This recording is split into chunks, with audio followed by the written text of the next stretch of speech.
All right, welcome everyone. I'm Ted Snyder. I'm Dean of the Yale School of Management. I'm over here at the request of Dean Peter Crane and Frances Beinecke, and it's an honor to be invited. Frances, as you know, is the Dorothy S. McCluskey Fellow, hanging around at FES and having a good time.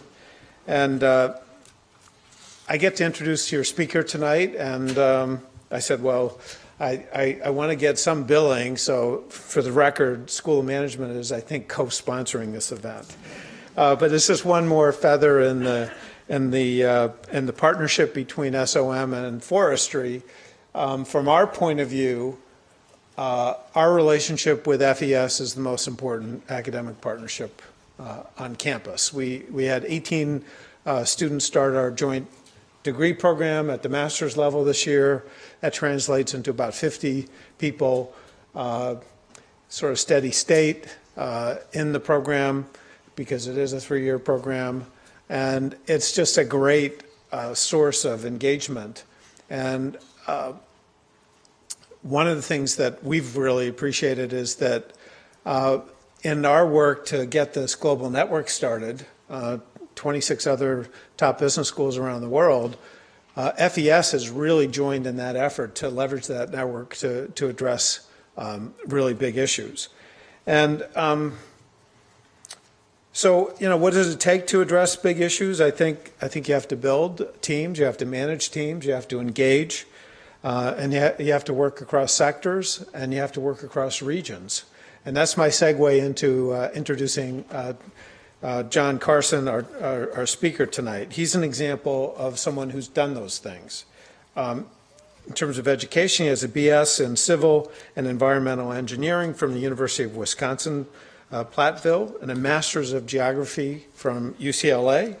He served in the Peace Corps in Honduras, focusing on water systems and teaching land surveying. He also has a big interest in politics.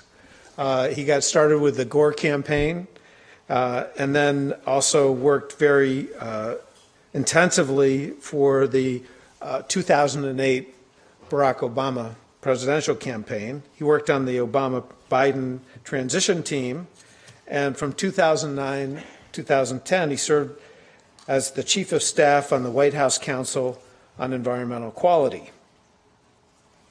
Then in January 2011, he got involved with another part of the White House Office of Public Engagement. And I think the word engagement ends up being quite relevant to what he does now. He held this role for 2 years. I don't know how familiar you are with this office, but it's a really interesting platform to engage people on big issues. He next became the executive director of Organizing for Action. This is a grassroots advocacy movement focused on training the next generation of progressive organizers. And then last December, and this is where he is now, he joined SolarCity, where he's currently senior director of the Solar Ambassador program. The Solar Ambassadors are SolarCity customers and others who help spread the word about the solar movement in their communities. They tell other homeowners about the opportunity to switch to solar power in their own home. Given his current responsibilities, his past responsibilities, his very interesting mix of experiences, the title of his comments today, his lecture, is Bringing Organizing to the Solar Movement. So please join me in welcoming Jon Carson.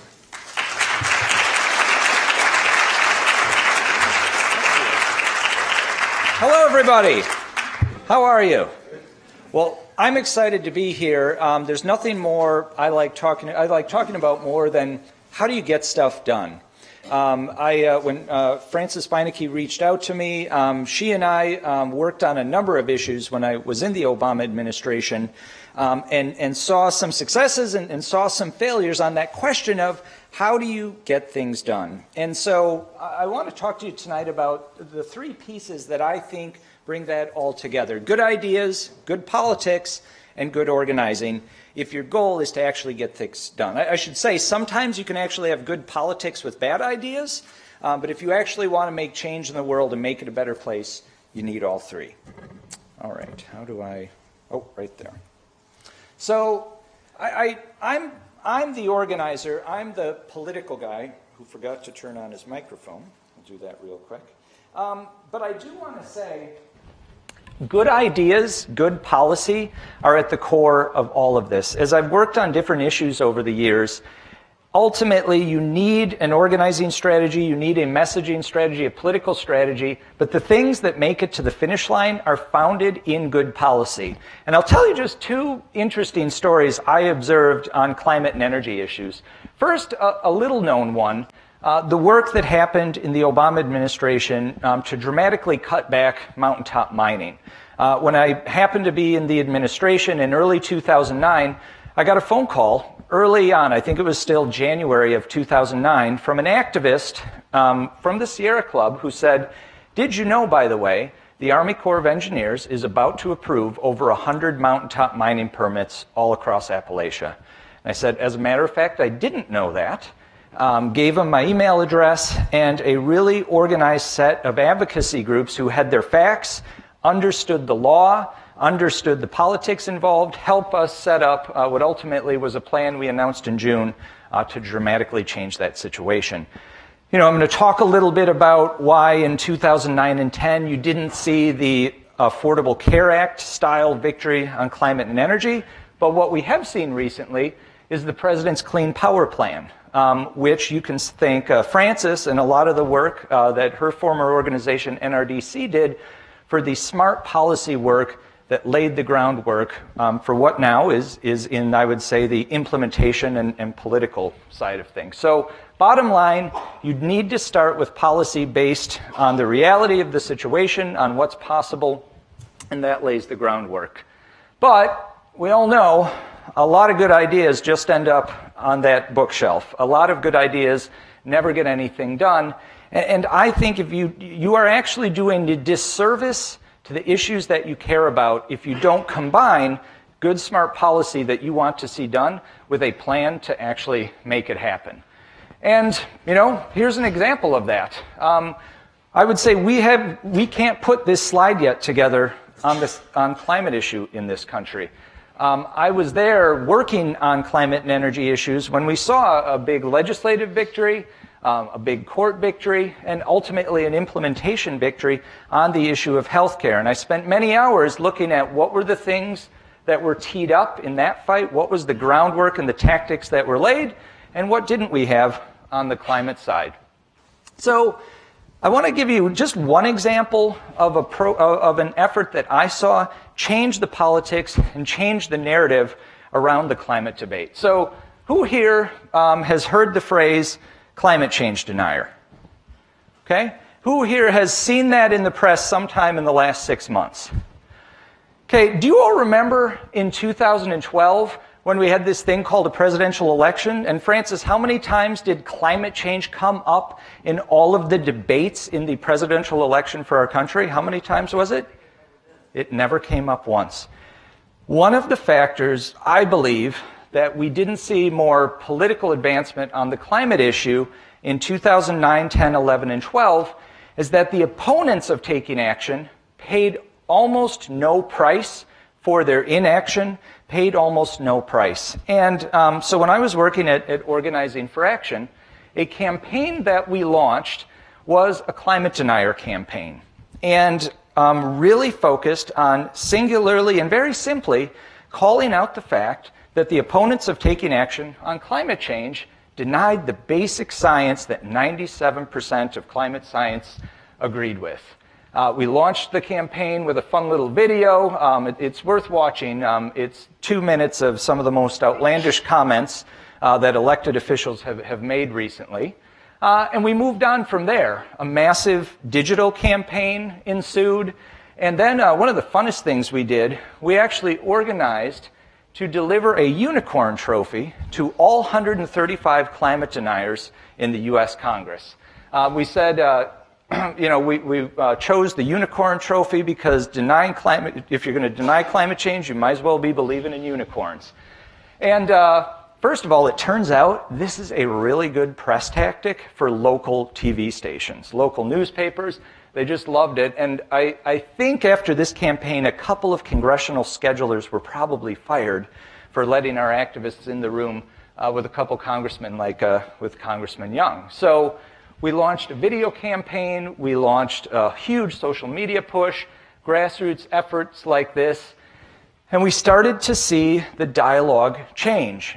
And one of my favorite examples, I grew up in Wisconsin and very partial to the state. And over the years, it's always been a state that elects senators and governors of both sides of the aisle. And typically, how climate and environment debates always were framed like this. These crazy liberals are voting for a bunch of job-killing regulations. Well, in 2013, one of the U.S. senators from Wisconsin is a straight-up climate denier. Senator Ron Johnson got one of our little unicorn awards. I will give him credit. He actually met with our volunteers there on 3 different occasions. And suddenly, the press narrative was framed differently. The press narrative was about, is Ron Johnson a climate denier? Sometimes he says he is. Sometimes he said he isn't. Is this a political problem for him? The Milwaukee Journal-Sentinel actually ran a whole editorial about this. And you know what headline? You can Google search all night long. You know what headline you will not find anywhere from Wisconsin in 2013 or 14? Is Tammy Baldwin going to pay the price for her votes on job-killing environmental regulations? Sometimes the political shift is as much about where the frame isn't as where the frame is. And for me, a particular moment, after painfully watching climate not come up in 4 presidential debates, when Marco Rubio, early signs that he might run for president, is on this week with Meet the Press, I think it was, with David Gregory. Early on, one of the first questions, do you deny the basic science of climate change? And a really interesting story, our volunteers across Florida had been doing little events across Florida calling out Marco Rubio for being a climate denier. I mean, come on, it's Florida. It's going to be underwater in 100 years. How can you be a climate denier? What was interesting is until that national story ran, we actually never got any coverage from these little events that had been going on. And I'll never forget one of our volunteers telling us the story that after the national story ran, that local reporter, who'd never sent a cameraman to any of their events, called him up and asked for a quote about this issue that was going on.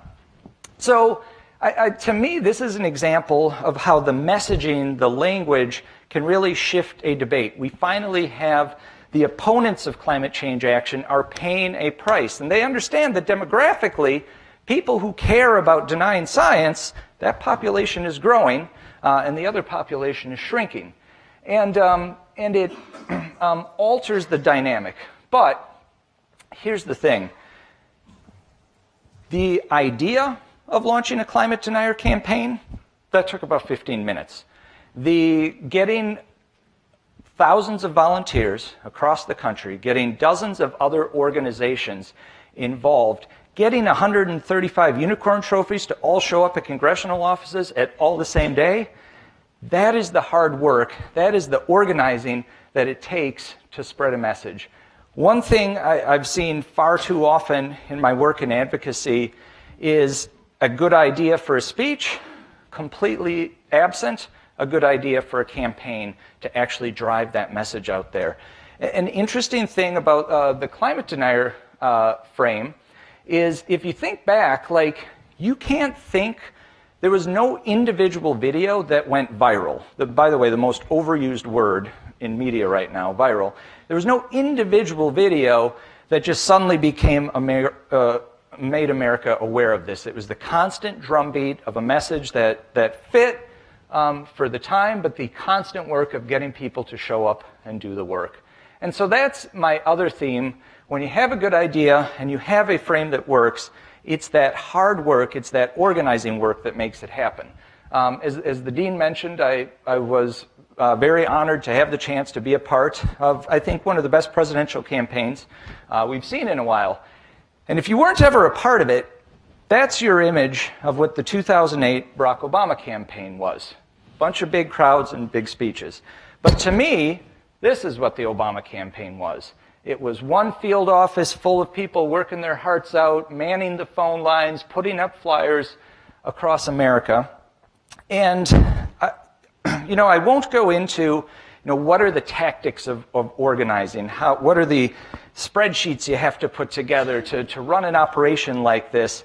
But a common theme that I see across good organizing is that you make that the cool work.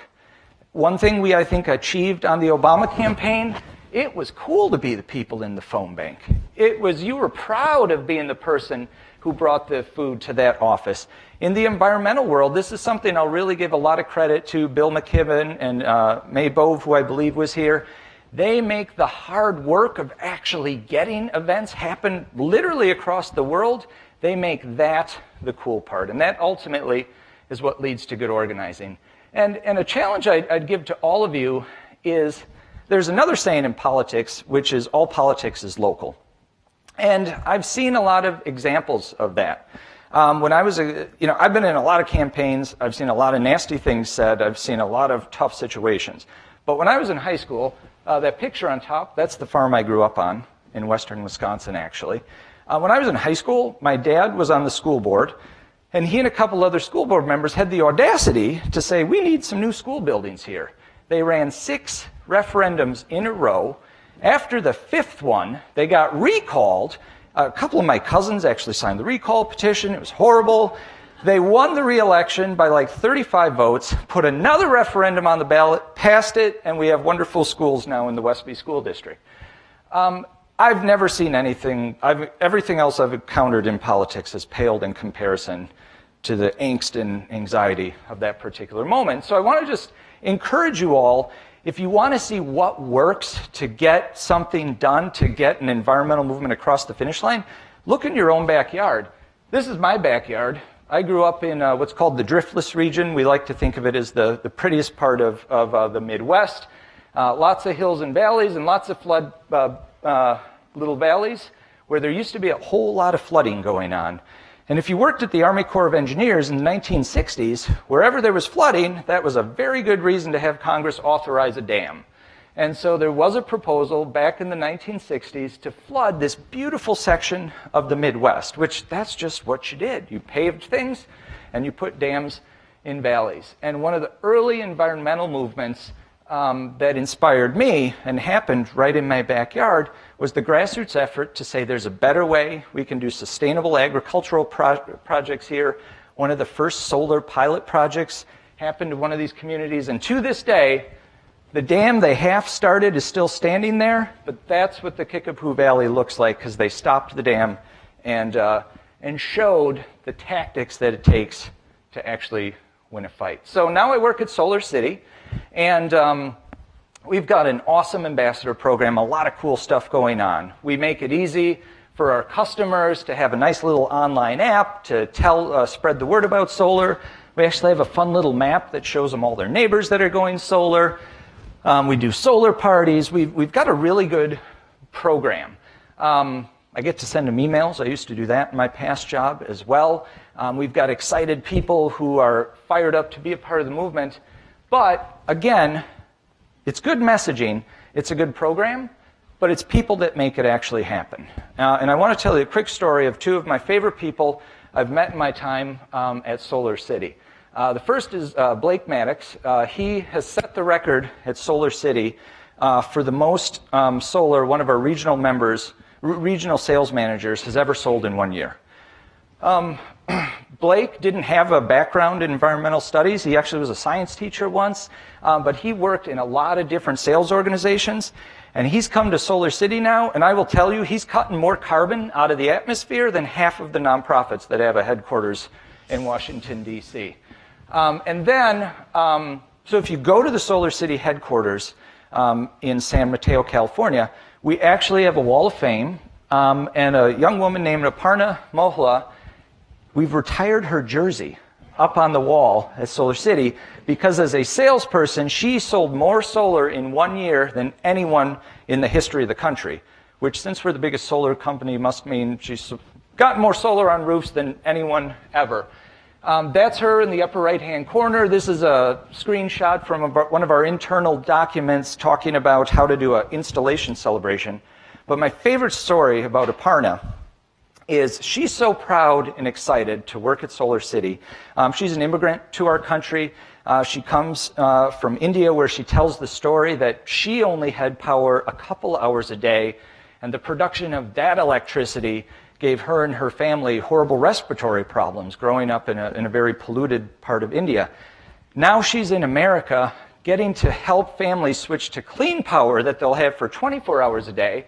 And one time when she was doing this in Arizona, she took a quick trip down to Mexico, and on her way back across the Border Patrol actually stopped her, checking the car, making sure everything's going on. But while they are actually patting her down, she's telling the Border Patrol agent about her wonderful job at SolarCity. That Border Patrol agent now has solar on his roof, and so do over 100 of his coworkers. So this is the team that I'm so proud to be a part of now. But again, we've got great messaging. We've got a great product to sell. But it's that building of an organization that is actually making it happen and getting it across the finish line. So thank you all for what you've been doing. I've met just a bunch of you today and had some wonderful conversations. And Francis, look forward to continuing it. All right. Well. So, Jon, thank you very much. I can tell you the secret ingredient, not secret, you all witnessed it, is having enthusiasm for what you do. That is a key component of being happy in your job. And this man, wherever he is, has that, and it's quite contagious, I think, for people who get to work with you. So, Jon, I remember you came and spoke to NRDC's board maybe 2012, 2013, yeah. I can't remember. But we were talking about policy, and you spoke about policy. But you also said to us, you know, we really have to organize people, and you should get a schools solar program going. So we did, actually. We developed a program for schools. We did crowdfunding. Maybe we did a half a dozen schools, not too much. But clearly, you had a passion for solar then, and you have a passion for solar now. So talk a little bit more expansively of the role that solar is going to play, and you see it playing in this transformation and disruption to a clean energy future. Because, I mean, what's going to happen? Oh, there's a really interesting way in which solar in particular brings just the science and the engineering together with the policy and the advocacy. I mean, first of all, I think if you look at the science, we need as much wind as we can get. There's biomass, but solar is the big scalable thing that it can actually get us to 100% renewable. But from a policy perspective, there's a fascinating thing about actually putting solar on someone's roof and making them literally physically in their home be a part of the solution. I think we're at a point where if you want more advocates for renewable energy, get more solar customers is a faster way than any particular messaging or email or other strategy that you should build. We've seen this in other sectors. Senator Grassley is not a senator who I agree with on very many policy positions, but he supports tax credits to support renewable energy like wind, because all across Iowa there are big giant wind turbines on farmers' fields, and the physical presence of these solutions, it changes the politics, and it's so fun to see that happening one roof at a time in solar. So let's talk about that a little bit. A lot of people here were in a conference over the weekend about how to create public and political will for climate action, and all of the polling indicates that across the country, no matter what people think about climate, there's tremendous enthusiasm for renewables. So is that an area where, there's also conversation about, the only way to really advance this is to be nonpartisan, bipartisan, get Republican engagement. Is this an area where that can happen? And how do you see that actually becoming, do you see it becoming something that kind of catches fire throughout the party, despite the fact that their presidential candidates are all, at least they're not scientists, so they tell us. If they've given up being deniers, they're certainly not ready for action. No, absolutely, Francis. I think a tipping point has already been crossed where there's still a ton of work to do, But the customer base itself, the families that have switched to solutions like solar are just going to keep growing and changing the politics. So first of all, if you look at our customers, they're of all political stripes, Republicans, Democrats, independents. You've probably all heard about the Green Tea Party, a almost libertarian movement of people saying, I want the right to produce my own power. So first of all, where we are operating, we're bringing in all spectrums, and then they all become solar advocates once they have it. But we're not at the point where we need to produce white papers that talk about what could happen in Florida and Georgia. We're just going to point them to places like Connecticut. I mean, how fun is it going to be for maybe when Governor Malloy is done, he can do a little bus tour across the South where they're baked in sun and say, look what we did up in Connecticut. Look, so we're not debating theories anymore. We have all these states where this is actually happening, and that's what's going to change the reality, I think. So what are the most forward-looking states? And do you feel like the states are competing with each other? I mean, is there sort of a race to the top for who's going to have the most solar output, and who are they? Absolutely. It's an interesting time right now because you have places, I'd say here in the Northeast are some really, really strong policies. What Governor Cuomo's done in New York, what's happening here in Connecticut. California has traditionally led the pack, but you have this moment now where the utilities are realizing this is real. And they're pushing back. There's fights in Nevada right now. There's actually a fight in California. So another example where it's gone from theoretical to real. And do you think, so the fight's over net metering and what the policies are. So what do you think, talk about that a little bit, and where do you see that going? Do you think there's going to be pushback, or that the utilities are going to succeed and then kind of slow down the conversion? Well, you know, what do you think will happen? In all the different political fights I've seen, there's no message that ever does better than he wants to take something away from you. This is a great example where the solar industry, first of all, owes a lot to the advocacy groups who back in the early 2000s were fighting to put these net metering policies in place, fighting to put clean power plans in place at a time when the utilities, the thought that they'd someday get to 5% net metering, they didn't even consider it as a real thing. So we wouldn't even be having this discussion if it hadn't been for groups like NRDC who did that. Now we're there. Nevada is probably the most fascinating example where they put a net metering cap of about, I think it was originally 3% in place. Weren't even thinking about the day they would hit it. It came 2 years earlier than anyone even thought it would last year. But now you have this base of customers, you have this base of people who know a customer and want it too, and that just changes the political dynamic. It's no longer just trading tweets with each other. This is real. So SolarCity, Elon Musk is the chairman, am I right? Yes. Yep. And I think he is clearly one of the most exciting kind of innovators in the country that everybody is looking at. So you must know him. And so what are the characteristics that make somebody such an out-of-the-box thinker, innovator? I mean, every few months he seems to be popping up with, he's going to space, he's developing a new battery system, he's got the Tesla, SolarCity. I mean, it's just pretty phenomenal what this man has unleashed in a very short period of time. So all these guys are going to go out and unleash lots of things. What are the ingredients of that kind of thinker? Well, first of all, I will say he's the chair of our board, and he's a wonderful, brilliant, genius entrepreneur. But our CEO and co-founder, Lyndon Rive, and his brother Pete Rive are pretty amazing. There are two co-founders, CEO and CTO. So talk about them too. What are the ingredients of these men? I would say it's similar to the talk I just gave. Lots of brilliant people probably sitting in this hall have had a brilliant business idea, but actually taking it to scale, actually getting it done, and actually making that the sexy part, that the cool part, that the thing that people show up and strive for. We don't sit around in our conference rooms at SolarCity and talk about how we're changing the world. We roll up our sleeves and figure out how we're going to sell 5 more megawatts in California next month.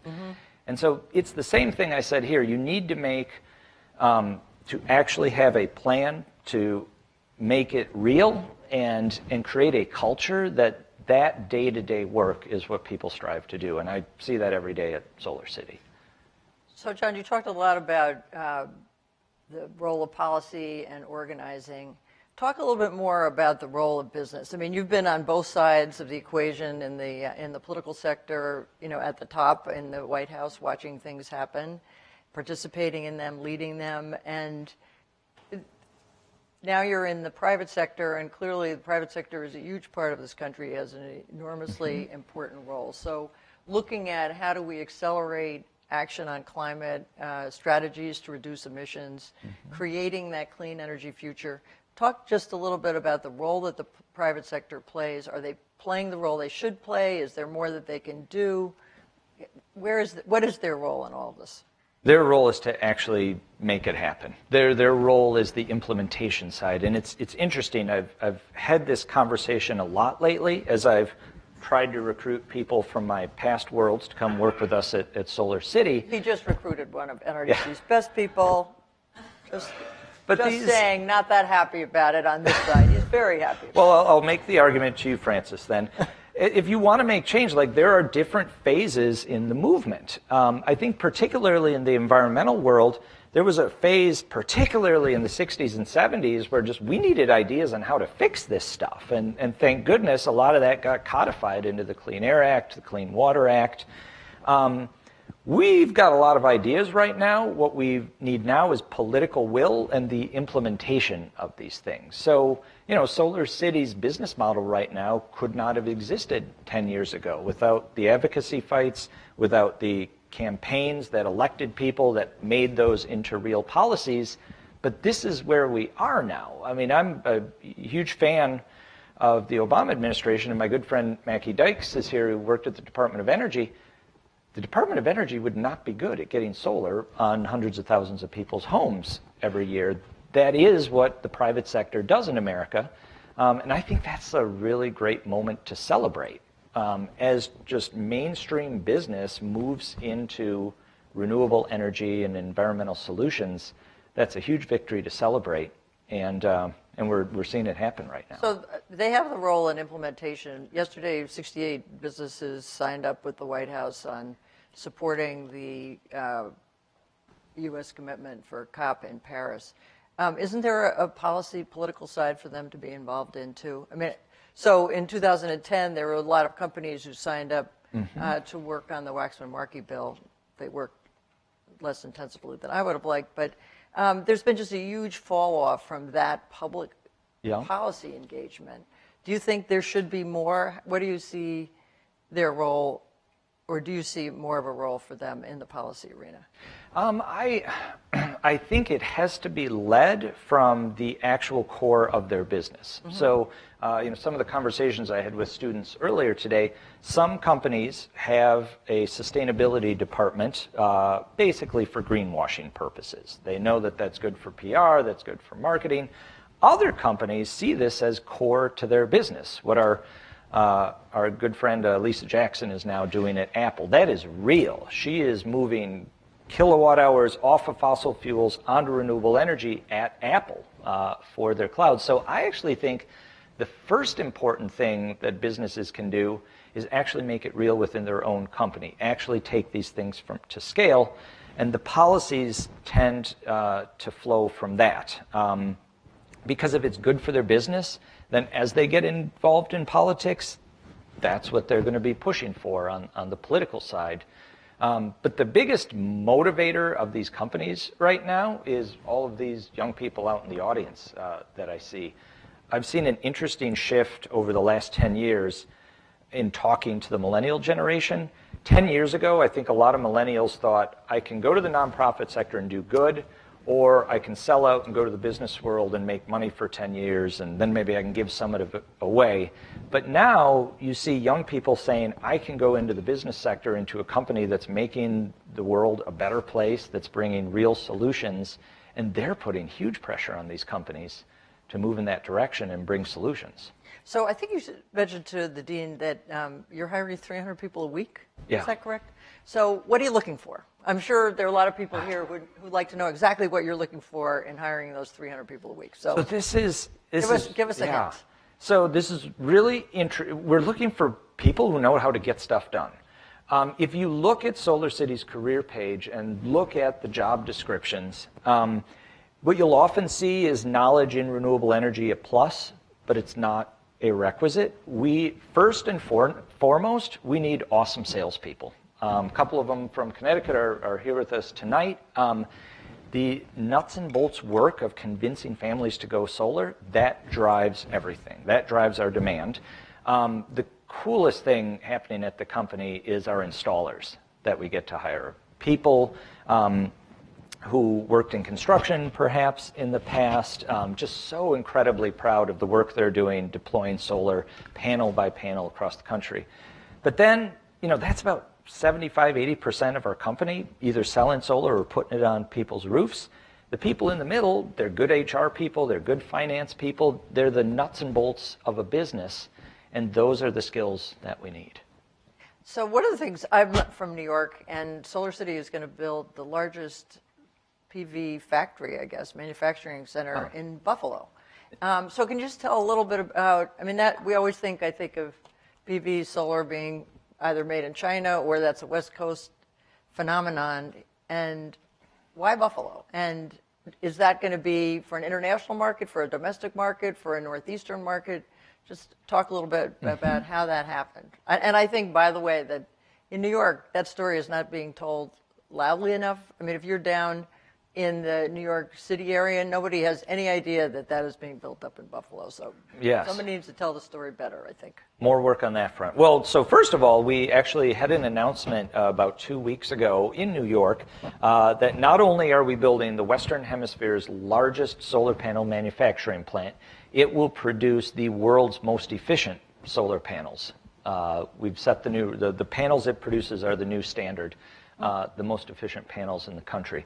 And our CEO, Lyndon, actually talked about, so we're building this thing, 3,000 employees in Buffalo, by the way, on the site of a now defunct steel mill, just like a symbol right there of where this country can go. Yeah. That actually won't supply all of the solar panels that we need. And so, why in Buffalo? Good public policy, but also just it's symbol of American manufacturing and the opportunity here, and our belief in the East Coast market that's really developing here, led by states like Connecticut and New York. It's very exciting. So are you looking for other locations around the country to be doing the same thing? And does that just talk a little bit about the SolarCity's manufacturing their own compared to like the price in China, what they're able to do? They have flooded the market across the world, I guess. So how does SolarCity fit in with that? Well, so one of the mantras that you do see from Elon Musk that I think is really infused into SolarCity is vertical integration. So those panels, we are responsible for that quality control. We are running that plant. To the people who are doing the installations, they are SolarCity employees, our salespeople. We like to call it one team, one dream, all working together and both responsible for it, but proud of every step of it, from the plant in Buffalo to the installation on the roofs. When will that come online, do you know? I believe mid-next year. Very, very exciting. Okay, so let's open it up for questions from the audience. Here we have...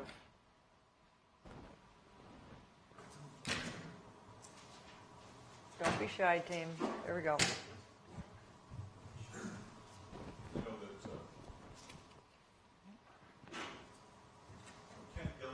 Here and David Rand, who uses game theory, have used game theory and social network analysis in energy usage adoption and solar stuff. And I wonder if you've been able to adapt these kinds of methods, and if so, how they've played out.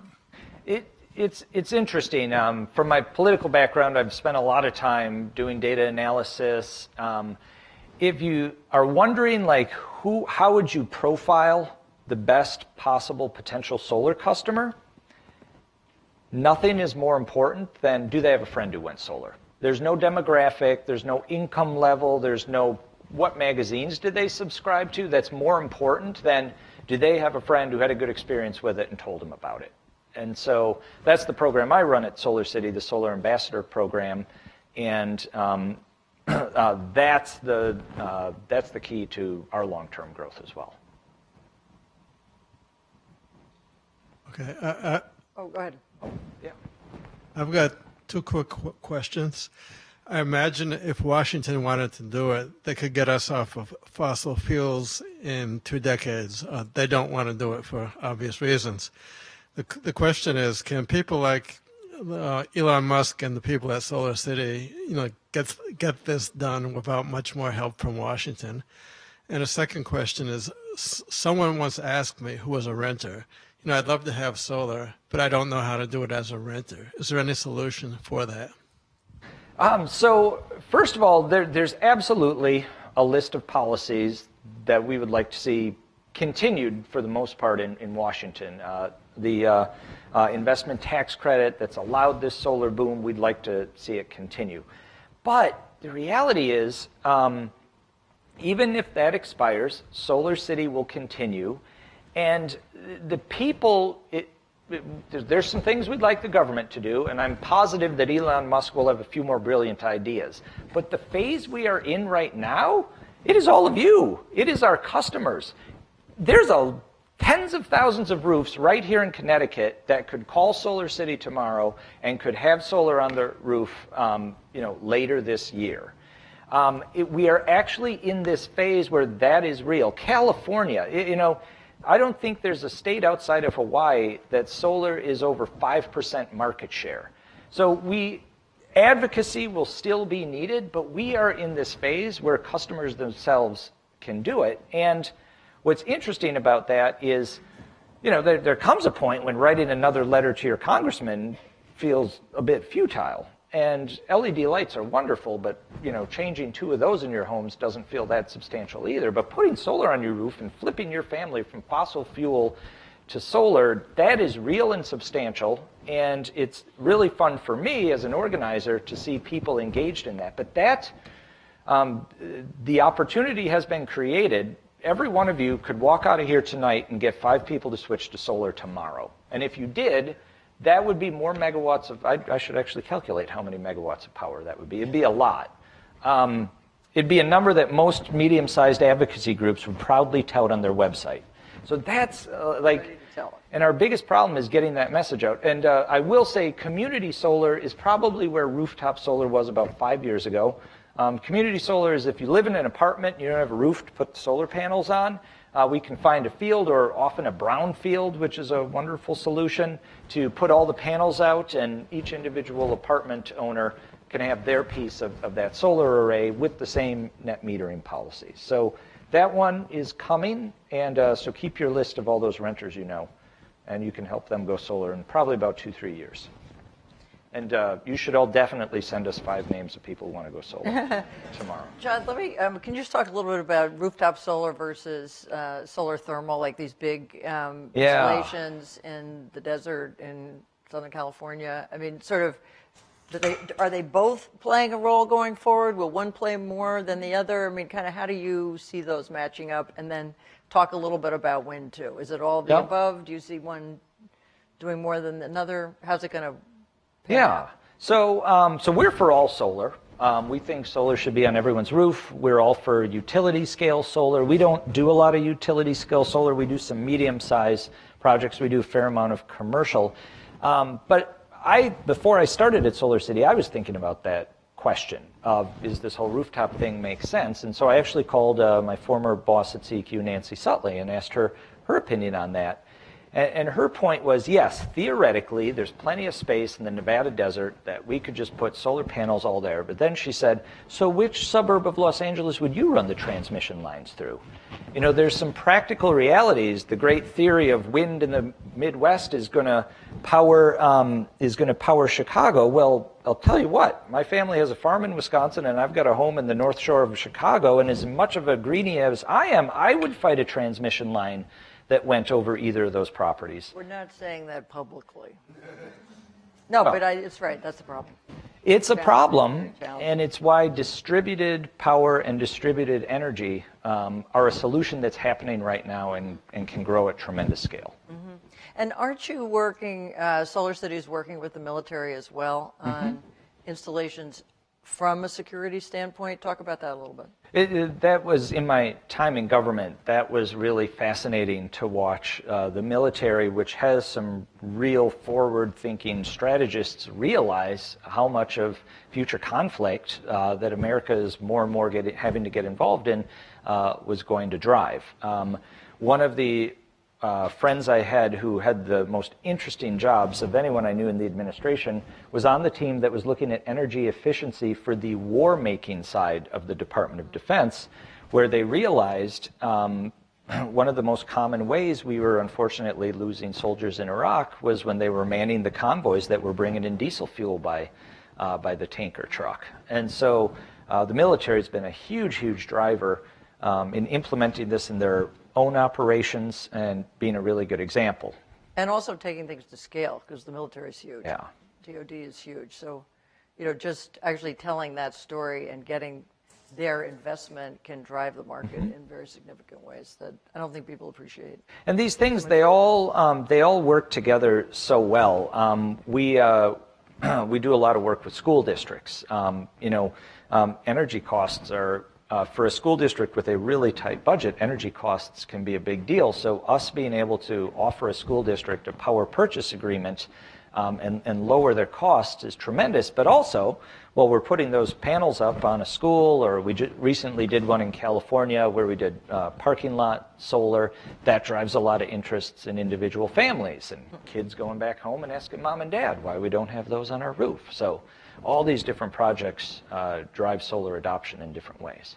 So what's the health of the solar industry now? I mean, SolarCity seems to be doing great. We got more all employees remember than the... Solyndra. We try to forget it, but kind of looking overall, projecting out a couple of years, how's it look?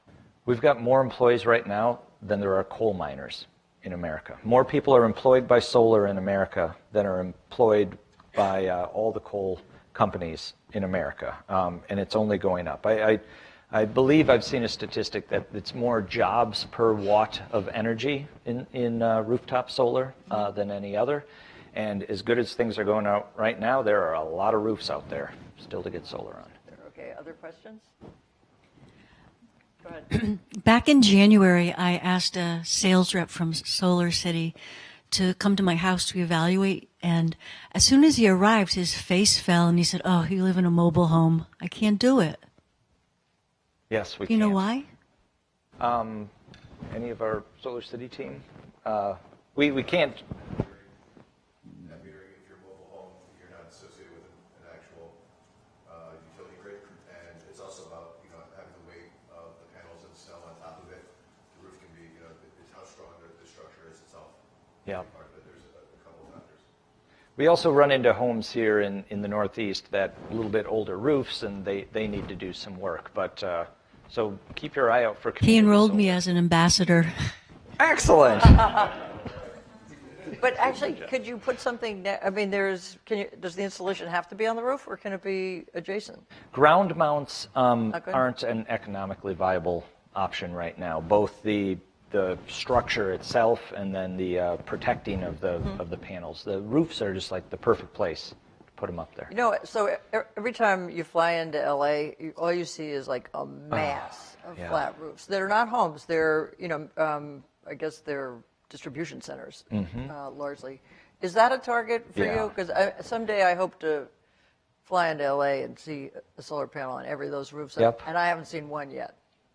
Well, keep looking. They're out there, and if you go to our, I showed the little map that we have. LA is just an amazing market. I mean, Opportunity, huge opportunity. Very few buildings are over 2 stories. Big flat roofs baking in the sun everywhere, but the word of mouth program that we've built with the ambassador program was what's driving it forward. Is that what will accelerate it, or will it be Mayor Garcetti thinks of some way to incentivize it for all those roof owners? There's just we don't need that. Well, we do. We need all of it, but the reality, like we, as in modern society, we're in a different phase of communication right now. We are all bombarded by information. We all theoretically could pull out an iPhone right now and look up any factoid you want. But we're in this new phase where the default setting is skepticism.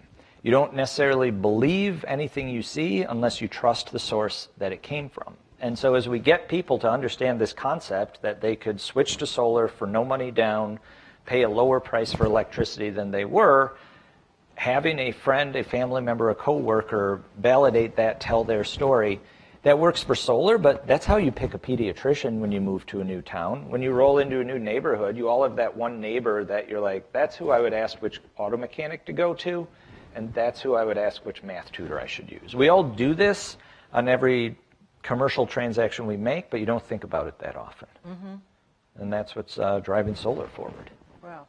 So let's go back to politics for a little bit, because we have two very different campaigns going on. One that doesn't want to talk about the issue, but the other, on the Democratic side, there's a lot of talk, not only about addressing climate, but about going 50% renewable by 2030. I mean, there's a lot of pledges out there. They're asking for pledges. Do you think that's going to change the equation, or do you think that's sort of catching up to where the public is? How do you see that playing out over the next year? It's a tremendously huge advancement. When you don't have to, trying not to be partisan here, but when you've got two different sides, when you don't have to expend energy on, making your side not afraid of it anymore, you can expect, and when they actually see the political benefit in these arguments, then all the pressure is on the other side. That is usually the first phase in a political fight, is shoring up your side and showing them that not only is it good policy, it's good politics. That's the first phase. I just think being a climate denier is unsustainable politics for any national party right now.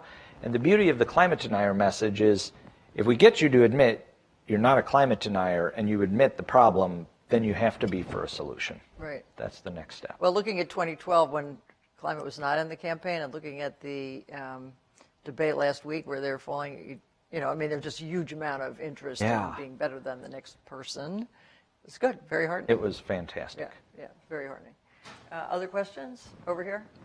Hi, thank you. I have two questions, and if they seem too long, feel free to skip one of them. But it's really interesting that you've had experience working in political campaigns, in the government, and at a publicly traded corporation. I was wondering if you could talk a little bit about, sort of managerial lessons or work culture lessons, or sort of lessons and things, the strengths from these different worlds and what you take from them. And then also on a different tack, what do you think are the biggest threats to the solar market, especially residential solar? Are they something in the supply chain? Is it changes in policy, changes in financial markets? And what worries SolarCity about the state of solar? Well, the second one I'll do quickly. Right now it is public policy, which we are winning most of these fights, but keeping the market open. The supply chain issues, we and a bunch of other companies have figured out how to do this. It's public policy that could slow it down right now. On the first one, I've worked in campaigns, I've worked at nonprofits, I've worked in government, now I'm at a business. My favorite part is always like when you enter a new sector, like, you got to understand it's really different here. Like, this is business now, or this is government now. And eventually you're like, no, it's all people. Yeah. The acronyms are different, but there are just fundamental realities of human nature which are wonderful and which are incredibly annoying. But they all tend to play out very similarly in these different sectors. And for those of you who are like the start of your careers, one of my just top pieces of advice is spend a little time in a bunch of different sectors. I mean, absolutely in government, the people I saw who were most effective had experience from the nonprofit world, from the business world, because you can't, while fundamentally human nature is the same, to learn the acronyms, to learn the particular facts, you can't really read about it in a book. You got to go spend some time there.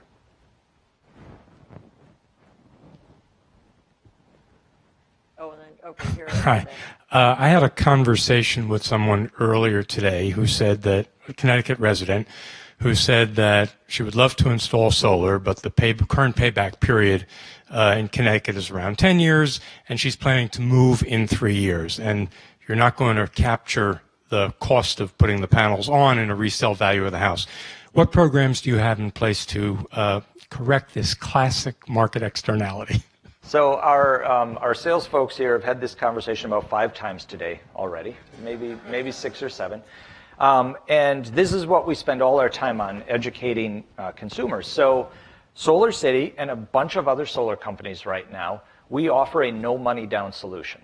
So your friend can switch to solar, pay no money down, and we will send her, she can either do a power purchase agreement where she's paying for the electricity that comes off of her panels. She can do a monthly lease, which is just a flat amount, and use all the electricity that comes off. The bottom line is we don't move into a market unless we can provide that cheaper than the local utility. And I think here in Connecticut, you've got some of the most expensive electricity around.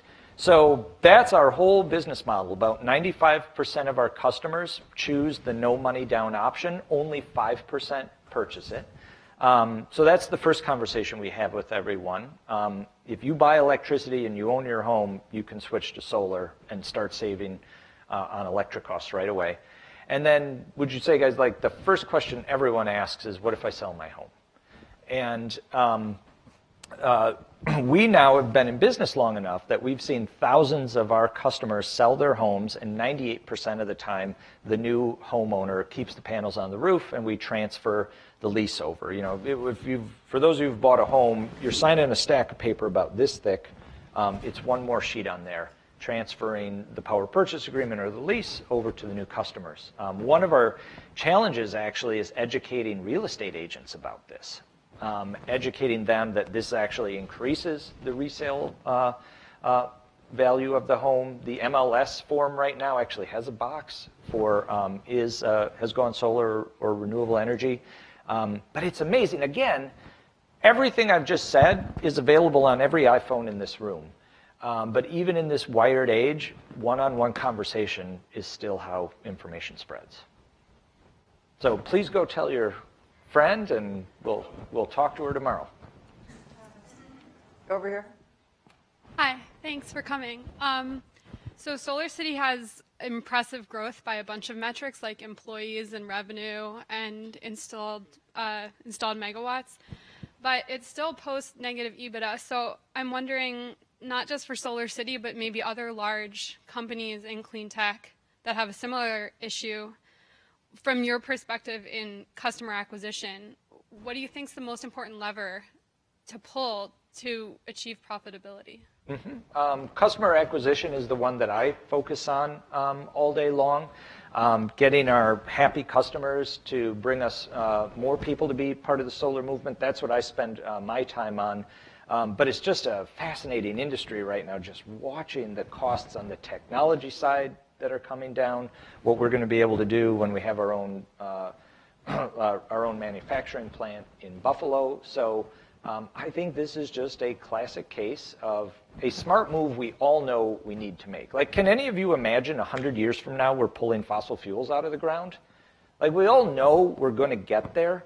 At this point, we are going to get to 100% renewable, or we're not going to be around to talk about it anymore. But we finally are at the point where it's actually happening. And all the pieces you talked about, the costs are being squeezed out of them to make this long-term sustainable, particularly after the investment tax credit probably drops to 10% at the end of 2016. So you can come be a part of it, too. Tony. Hi. 2 quick questions. One is, what specific lessons did you take away from your organizing, for instance, on the Obama campaign as part of OFA, that are explicitly going directly into this new ambassador program? In other words, what is it about the campaign experience that's really translated to now the sales challenge? The other is, what is the importance of citizen grassroots political campaigns in shaping the environment in which the solar industry can thrive. And so you brought up the Green Tea Party example from Georgia, which is a great one. There's currently a campaign, of course, in Florida right now to change state law to really encourage and support homeowners to put solar panels on their roof, and that's a political fight. So how important are those kind of grassroots movements to shaping the environment in which SolarCity can flourish? Absolutely. I'll take the second one first again. They're crucial, and it's so exciting to see because, again, in Georgia and Florida, they're not arguing for some theoretical thing. They got a cousin in California and an uncle up in New York who already switched to solar, and they want it. It's a real thing they know they could be doing. I mean, think about all those construction workers down in Florida with the boom and bust cycle who'd love to go back to all those houses and put solar on it. So just fascinating watching in these states. Georgia, Indiana was another example where the Green Tea Party coalition was crucial in preserving the opportunity to go solar. To your first question, there's a particular balance that any good organizing effort I've ever seen always has to strike. Two things that are a little bit contradictory. The first is that the individual participants need to feel like their work is a big deal. Whether it's knocking doors on a campaign or being a solar ambassador, they need to understand their role and that it's valued and that it matters and that it's really crucial. And the second thing is they want to know that thousands or millions of other people are doing it too.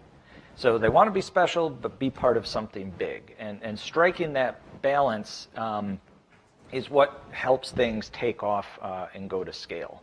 I would say, though, on a day-to-day basis, when I worked on a campaign and had thousands of organizers as part of something, a human organization, the lessons I learned about how do you spread best practices through an organization like that, those are actually the things I'm applying day-to-day at SolarCity now.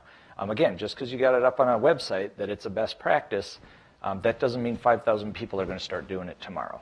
And those lessons are something that I'm having a lot of fun bringing to the work here now. Yep, over there.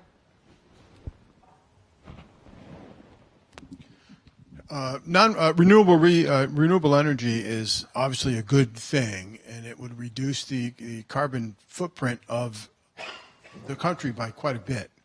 But I wonder if you could speak to the solar panels themselves. What's the carbon footprint of the manufacturing process? Where does the stuff come from that goes into making a panel?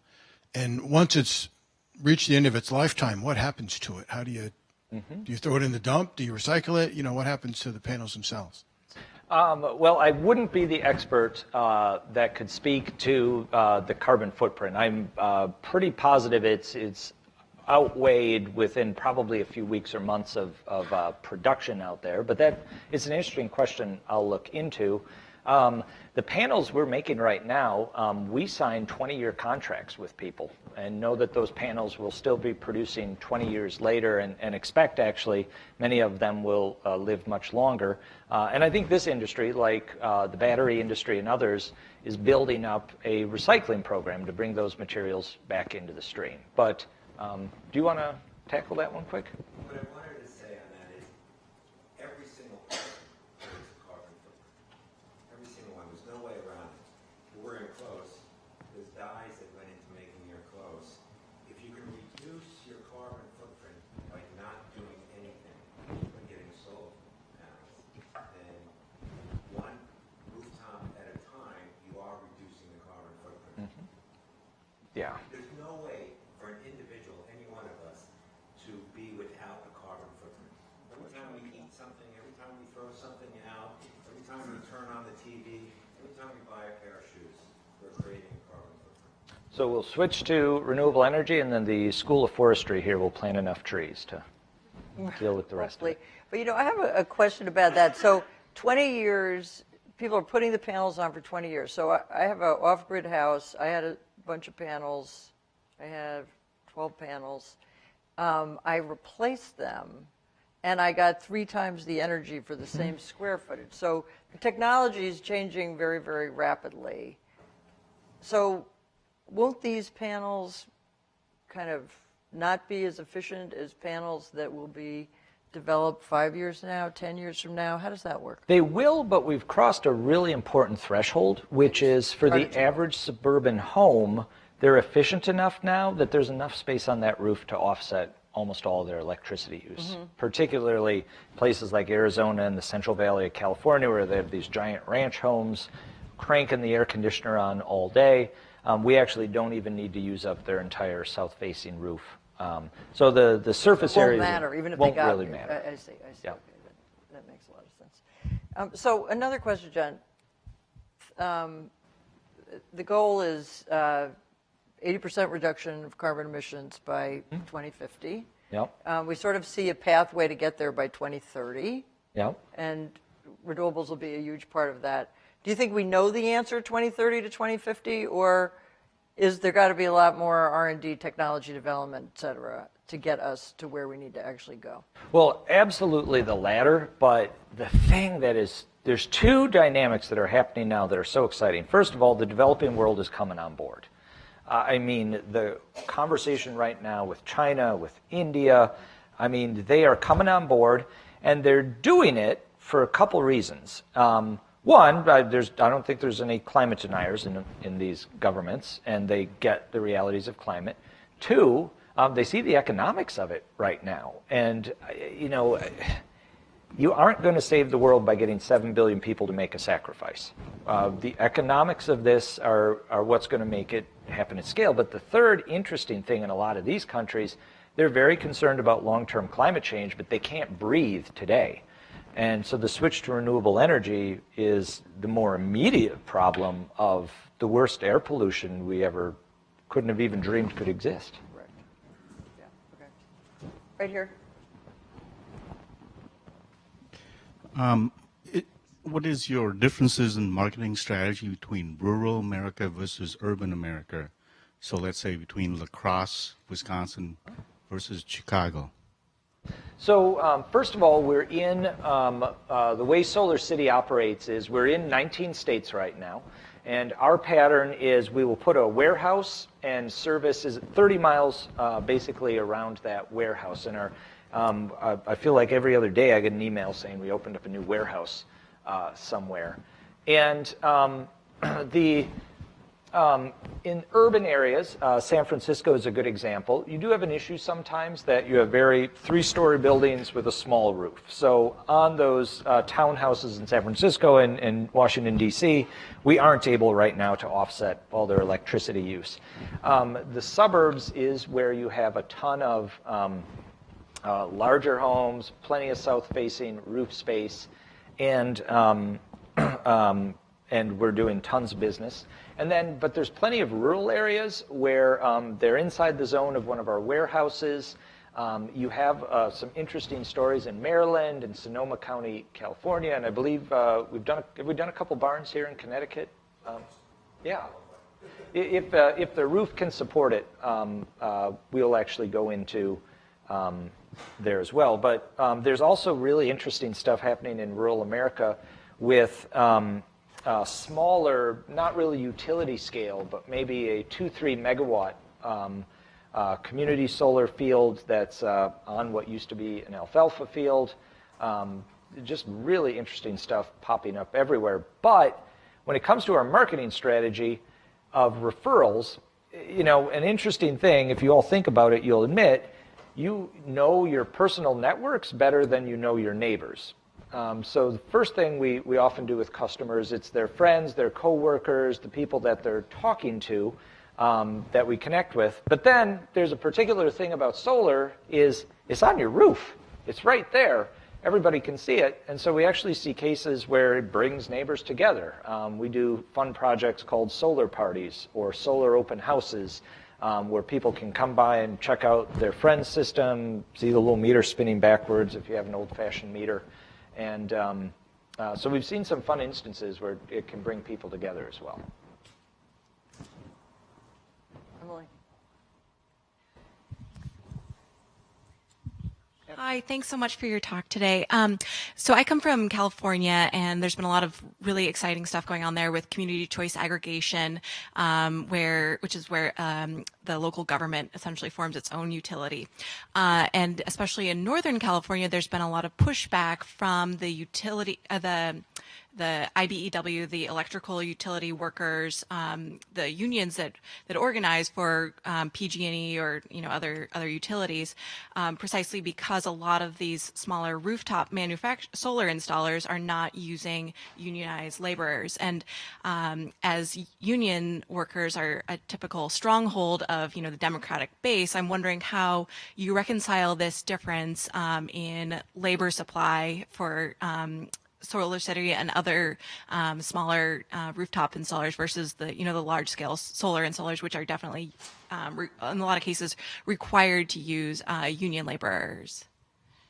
To me, what really matters is the quality of life, the pay, and the treatment of workers. And I would encourage any of you, swing by one of our warehouses and meet our installers. They are the most fired up, gung-ho about solar people you will meet anywhere in the company, or, I mean, they're more fired up about this than probably most of the audience here tonight. They're incredibly happy to be at SolarCity. They're getting paid very well. I mean, renewable energy right now is producing some of the highest paying jobs that you don't need a college degree for that you'll see out there. So I think the other side of your question, the community aspect to this, some of the Solarize campaigns that you've done here in Connecticut, a really cool part of it is bringing civic organizations, governments into these whole efforts.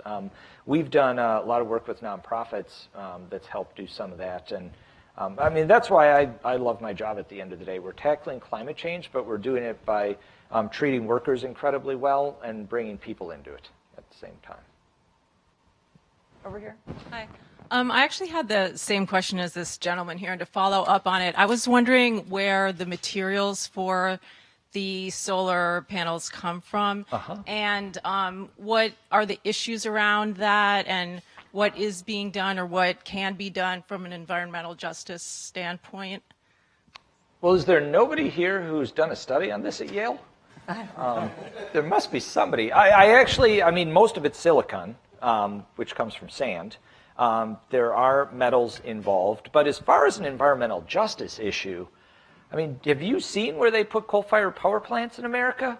Like I know about coal, but I actually don't really know about solar. So I knew I could go look it up at home, but I thought, I'll just ask. Yeah. No, I will admit it's not an issue that I've really heard brought up a lot, but I think I would actually challenge the team at Yale to take a look at that. I mean, our Buffalo manufacturing plant will be up and running, and I mean, that would be an interesting test case to see the environmental effects of our plant versus the steel mill that was there 25 years ago.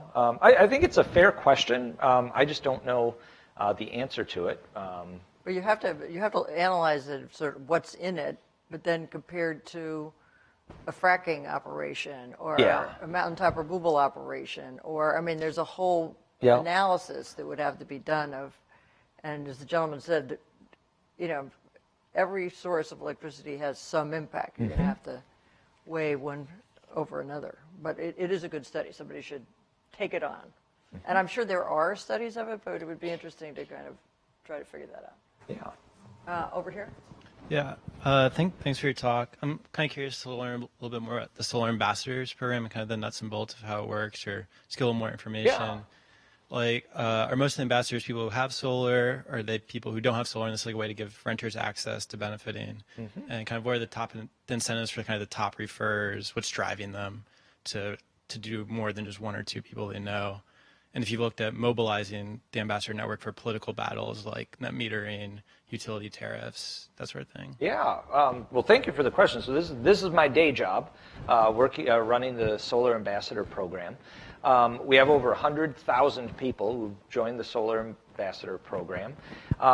A bunch of them are customers, but not all of them.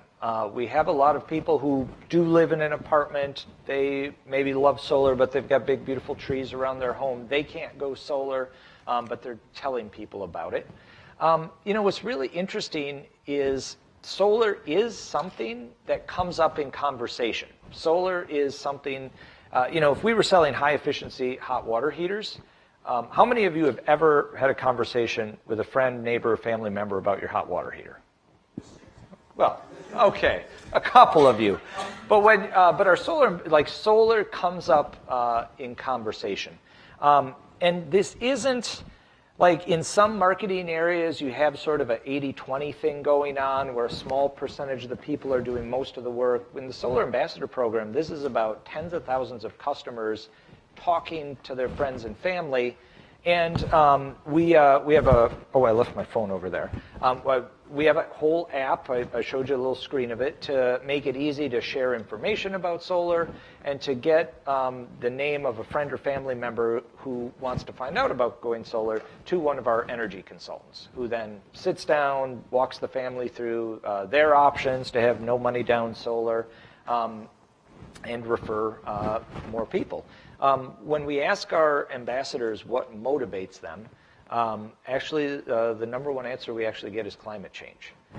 For the people who are having this conversation regularly, and partly that's because people who care about climate, they're already talking about renewable energy. They're already having this conversation, and so mentioning switching to solar is a natural thing to bring up, and a real thing. Again, you're helping a whole family cut off the coal and switch to renewable energy right on their own roof. So we absolutely talk to them about the policy fights that are going on, the regulatory or legal or legislative battles that can take away their right to be producing their own clean energy right on their roof. And again, there's no email campaign I've ever seen in politics that's as effective as putting solar on someone's roof if you want to get them animated and involved in those fights. So I'm having a ton of fun with it, and it does bring back a lot of memories and lessons from past advocacy fights. Back to your last question. You? Yep. We do. That's a great question to end on. We recently announced that we're expanding into Mexico, a place with a lot of sun, and a lot of customers who could save money switching to solar. So I think you can expect to see more of that. And it is just going to be, it's going to be a fascinating 10 years, not just for SolarCity, but for the energy revolution that's is out of the think tanks and out in the streets and happening right now. It's fantastic. Okay, join me in thanking Jon Carson for making the trip from Chicago. Thank you, Jon. Fantastic. Really great.